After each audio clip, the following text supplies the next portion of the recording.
ามเงินดังดอกฟ้าอยากจะเฝ้าเอวนำละน้อง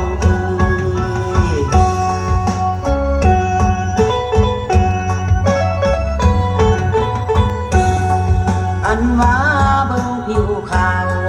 ปันไฟมางามลายลูกสาวเป็นขาวเบิ่นเบิ่นแค่ลาว่าจะน้องก็อ่อนหวานให้จนตกสะท้านขานตอบเสียงนวลสาวเมืองพวนใจดีเป็นสตรีคนน้องอายอยากหมายของมันพันธนังกิ่งกองขอถานอมพักน้องก็มีมือสิหางไหลคนไทยไอ้นี่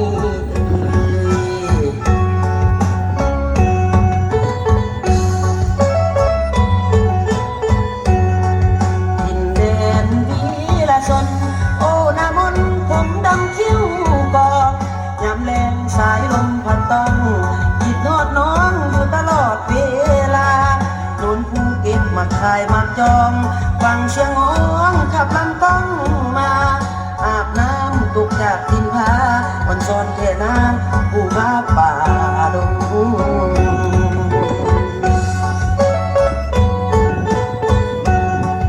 นางเอ๋ยบุญไอลาจึงมาพอบุญไอพอจึงมาเก็บมาบวบความคำเก็บมาตูนความก็คันว่าพอสิได้ให้น้องบอกมา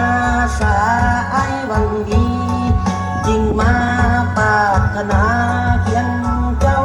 สาวเมืองเชียงเจ้าสู้จุอินดูอายหนึ่ง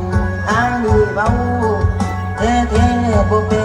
ปีนเปลี่ยนคำดอกนางนา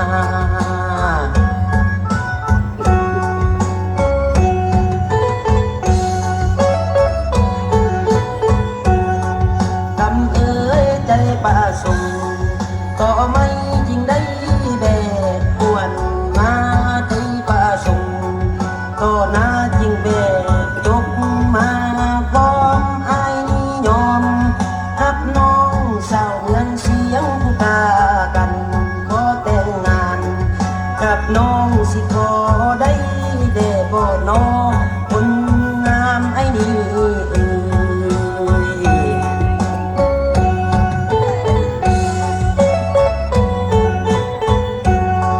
โอ้น้อ